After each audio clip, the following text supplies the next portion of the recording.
Hello, fellow shimmy shams. Welcome back to Doki Doki Literature Club. So we're going to continue. Yuri's back to her book and Natsuki disappeared into the closet. I'm really curious to talk to Yuri a little bit more. But at the same time, I would feel bad for distracting her from reading. I catch a glimpse of the cover of her book. It looks like the same book that she lent to me. More than that, she seems to be on the first few pages. Ah. Crap. I think she noticed me looking at her.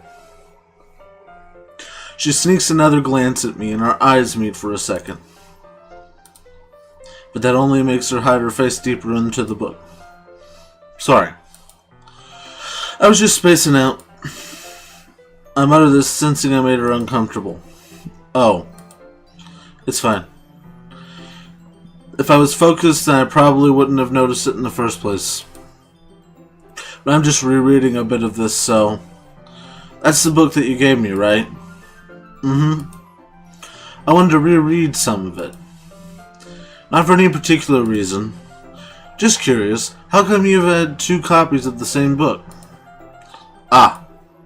Well, when I stopped at the bookstore yesterday... that's not what I meant. I mean, I just happened to buy two of them. I see. There's something fairly obvious here that Yuri isn't telling me, but I decide to let it go. I'll definitely start reading it soon. I'm glad to hear. Once it starts to pick up, you might have a hard time putting it down. It's a very engaging and relatable story. Is that so? What's it about, anyway? Well,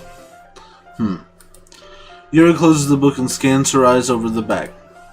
The book is titled Portrait of Markov. There's an ominous-looking eye symbol on the front cover. Alright. I just wanted to make sure I don't accidentally give anything away. Basically, it's about this girl in high school who moves in with her long-lost younger sister. But as soon as she does so, her life gets really strange. She gets targeted by these people who escaped from a human experiment prison, and while her life is in danger, she needs to desperately choose who to trust. Well, first of all, that just sounds terrifying. Anyway, no matter what she does, she ends up destroying most of her relationships and her life starts to fall apart. That's kind of terrifying. It's kind of dark, isn't it?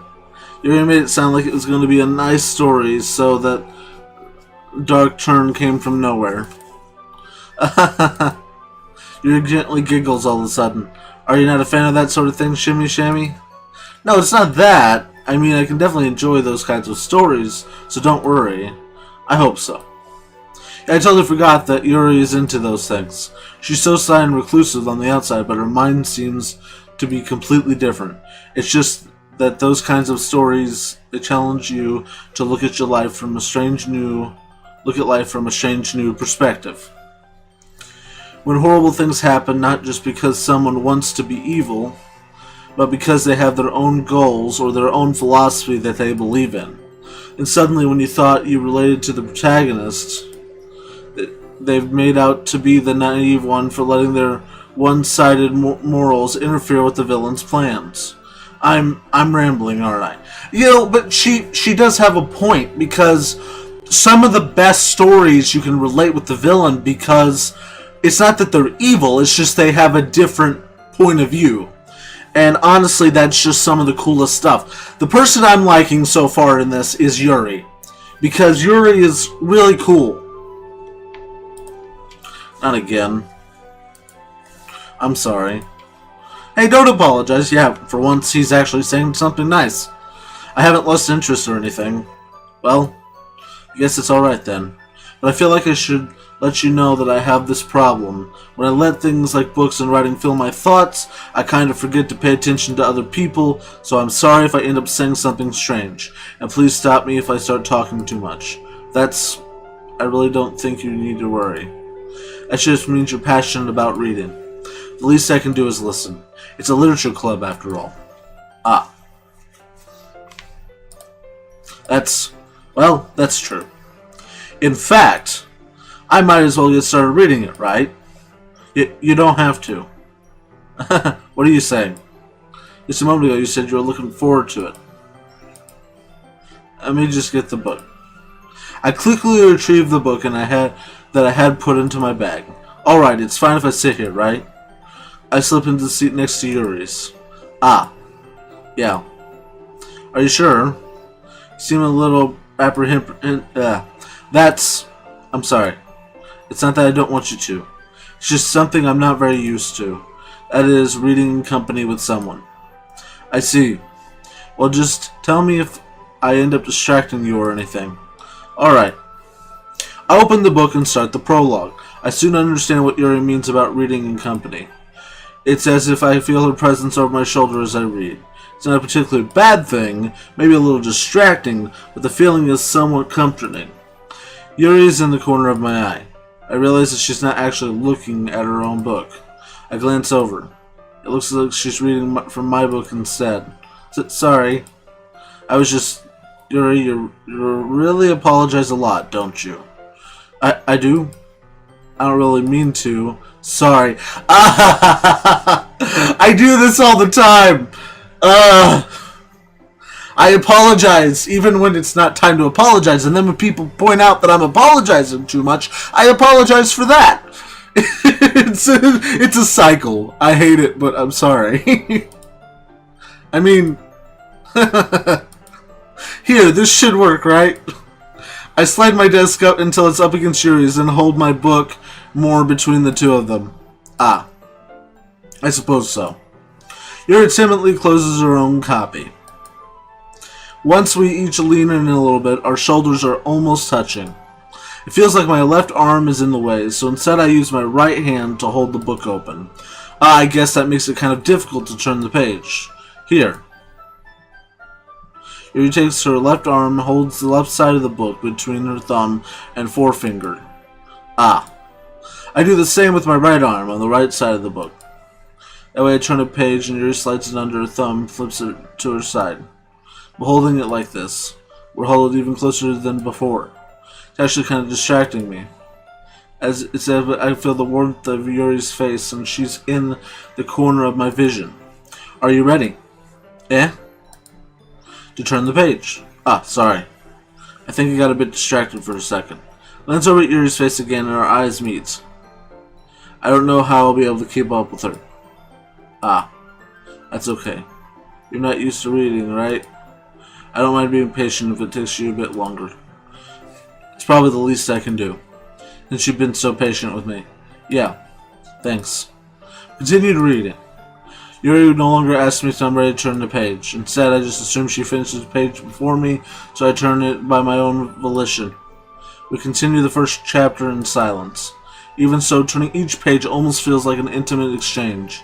My thumb gently letting go of the page, letting it flutter over to her side as she catches it under her own thumb. By the way, if I'm moving my head over to the side, it's because I'm looking around my microphone. Just letting you guys know. Hey, Yuri. Whoops. Why did that happen?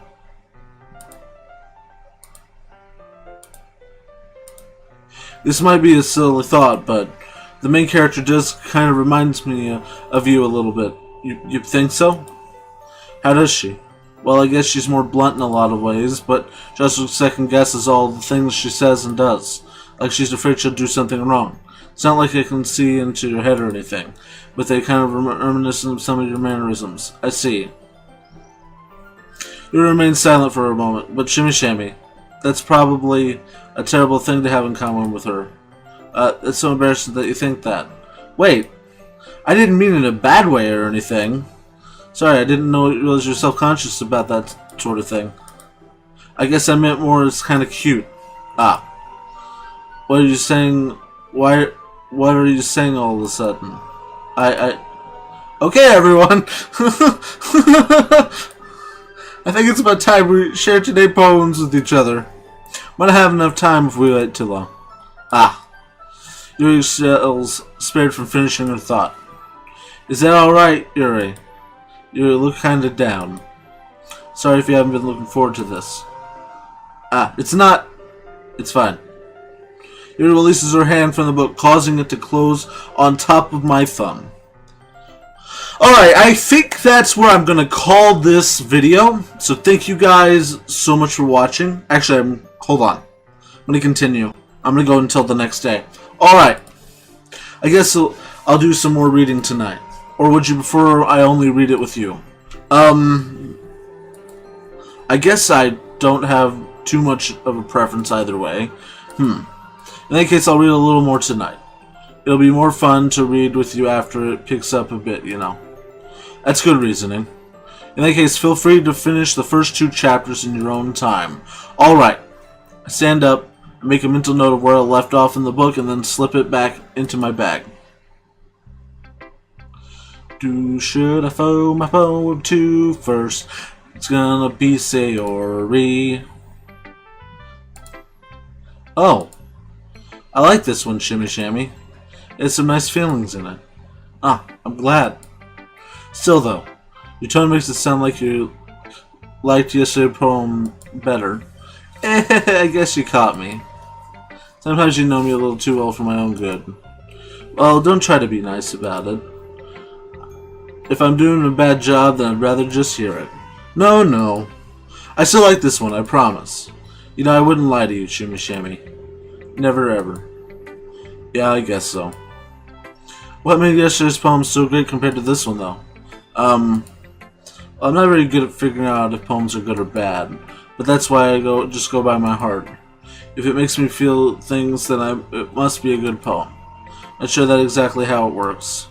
And again, I guess conveying feeling is a pretty important part of the whole thing. Yeah, maybe. Honestly, I don't even know what kind of writing you like in the first place. Yeah. Me neither. Ugh. Why don't you at least try giving it some thought? You want to write something for me? That's so sweet. Yeah, right. But you're always thinking about other people. You need to think about yourself once in a while. If you don't, you might end up getting hurt. Shut up, me! Shut up! Dude! Buzz off. Don't ever say that. Eh? Well, I don't really know what you mean, but I'll try to keep it in mind. You know I have a feeling. I don't like... There's too many... I keep noticing in this game that there's like hints at something that's coming. And I don't know what it is, and I don't like it because this game is really cutesy and really nice, and there's so many hints at bad things. I don't know what's going on. Well, whatever. Stop talking to her that way. You're probably the cause of whatever it is. Anyway, let's see. Guess I like happy poems. Wait, sometimes I like sad poems too. Sometimes a little bit of both. There's a word for that, right? What word am I looking for? Bittersweet. Yeah. I like things that are happy and things that are sad. Happy and sad? I can't see you liking something sad, Sayori. Well, I like happy the most. Sometimes when you have a little rain cloud in your head, a sad poem can help give the rain cloud a little hug and make a nice happy rainbow. I like that. I like that. Yay! Sayori's getting better at expressing her feelings. Thanks, Shimmy Shammy. I should go write that down then. You can read my poem now, okay? What we got? Bottles. I pop up my...